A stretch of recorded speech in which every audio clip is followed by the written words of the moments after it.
All right, well, that's a pretty big fan behind me, 36 inches to be exact. And in the summertime, man, it could be a life changer. But for whatever reason, it's not working. Last year, I took it apart and fixed it. I didn't expect to have to work on it quite so soon. So let's see if we can't figure out what's wrong with this and get me back in the cool again. Well, it's a Tractor Supply fan, and I ended up building a little shelf on the top, which makes it really useful. And last year, I would turn it on and it just didn't do anything. And I took it apart and repacked the bearings. So let's see what it's doing now. You turn the switch on. I don't know if it shows up. Can you hear the hum? And the fan blades, they don't do anything. No twitch, no move, no nothing. Well, I can't picture it being the bearings again, but only one way to find out. Take off all those screws and see what it is. Well, if you're watching this video, I feel sorry for you because that means you're sweating to death in the summer too. But let's see if we can't get the fan fixed by the end of this video. Well, these look like they're 5/16. Now, if you're curious, this is one of those Harbor Freight Country Line 36-inch fans. I've got a container for all the parts. And always do the highest one last. That way this grate won't fall on me.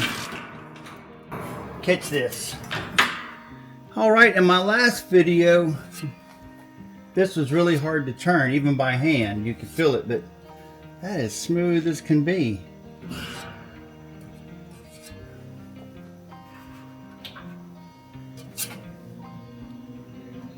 Alright, well, it can't be any of the bushings or the bearings because if they were seized up, the fan wouldn't spin at all. So I'm not going to end up doing what I did last time by just cleaning the bearings out. It's funny, most AC motors will spin in either direction.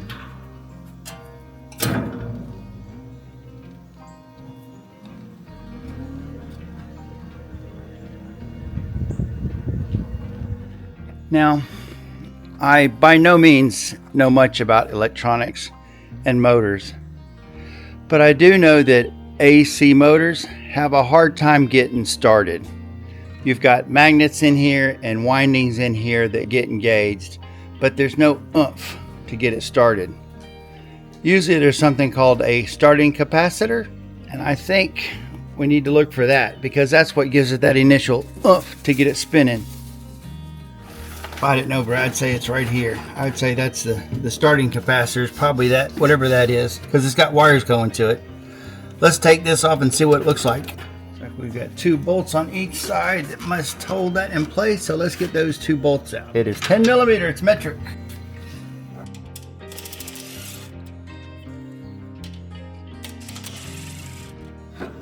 Some wires go into it.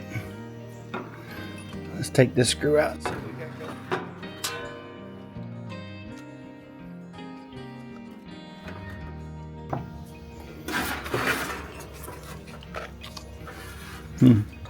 Now you can see there's a rubber connectors there. You don't want to touch any metal parts of this capacitor because capacitors are like little storage tanks.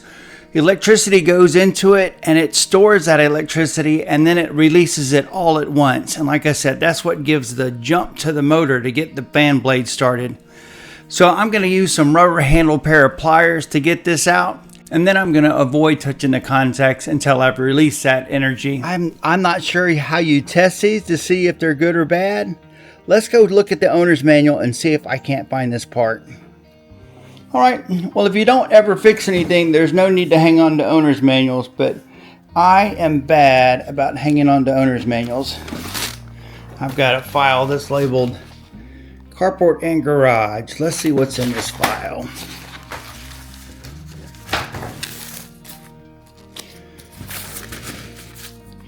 Always write down the day I purchased something and how much it cost, just for reference.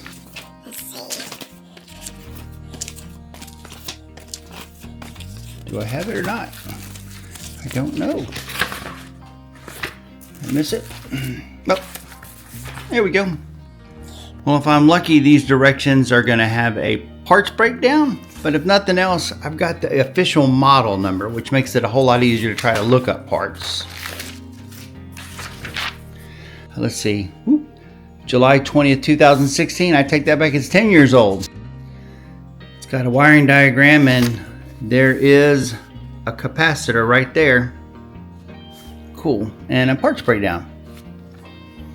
And there's a little capacitor, number 5. Number 5 capacitor. It ends up with the part number. I'm only showing that because that's the reason why you want to save owner's manual. Sometimes you can use those to help find a part. Now I scattered Amazon looking for that exact part number and I could never actually find it. And I'm still being careful not to touch those metal leads. But on this, it actually has some information. It's 25 UF plus or minus 250 volts AC, 50-60 Hertz. I don't know what 40-85-21 is. But I found something that was awful close. Let's go ahead and open it up and see if that solves my problem. Something else that's good to know is what the current replacement price of something would be. And right now it looks like I could buy this same fan for $309 from Tractor Supply. Well, I looked and looked and looked for the exact one that had the same 40-85-21 and I could never find it. All right, let me rephrase that. Now, Murphy's Law, I looked and looked for this exact same one, and I could never find it. And as soon as I found the closest one possible and put it in my cart and purchased it, bang, I found the exact same one. But the only difference between these two is this says 40-85-21, and that says 40-70-21. And I wish I knew more about capacitors. I don't. I just know that this is probably what's going to fix it.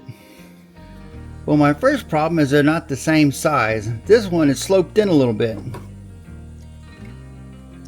which means it will fit inside of here. This one is not sloped and it doesn't go any farther than that. But before I worry about it not fitting, let's go ahead and put the leads on it and make sure it's going to fix the problem, and then we'll come back to this. Now, if I've got something like this, a lot of times what I'll do is I will twist it and I make a loop and bend it back on itself like that, so that there's a little bit more there, so that way when I push this in, it fits a lot tighter. Now I want to crimp it right at the very end.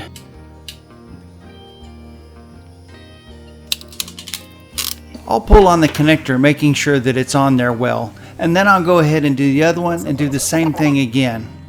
Now once I'm done on these, you can heat them up, and there's shrink wrap that will end up sealing around the wire, and that's to help make it waterproof. I'm going to heat them up so that they shrink around the wire.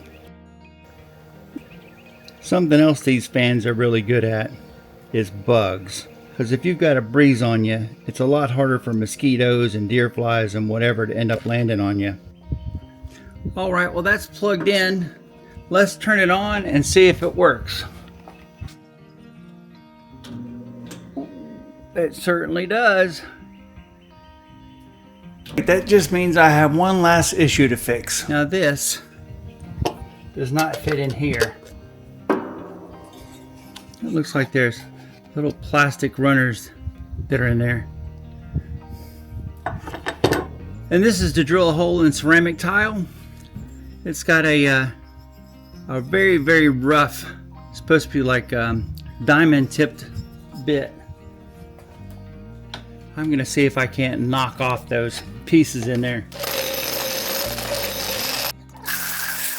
Well, it took a few minutes to knock off those plastic tabs that were inside of this, but once I did, it looks like that capacitor will fit inside of there just fine. Now I just need to make sure that I get the wires out of the way when I put the plastic cover on, and there's one screw that holds this in place, and then there's 2 bolts on each side of that holds this assembly into the metal framework of the fan.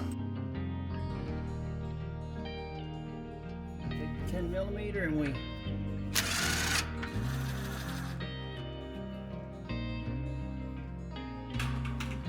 Well, the capacitor I purchased came from Amazon.com and it was $12.99 all total.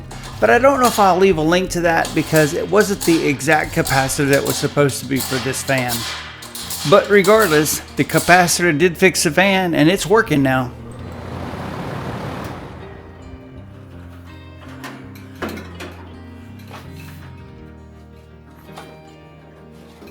whole lot easier to roll around than it is to pick up.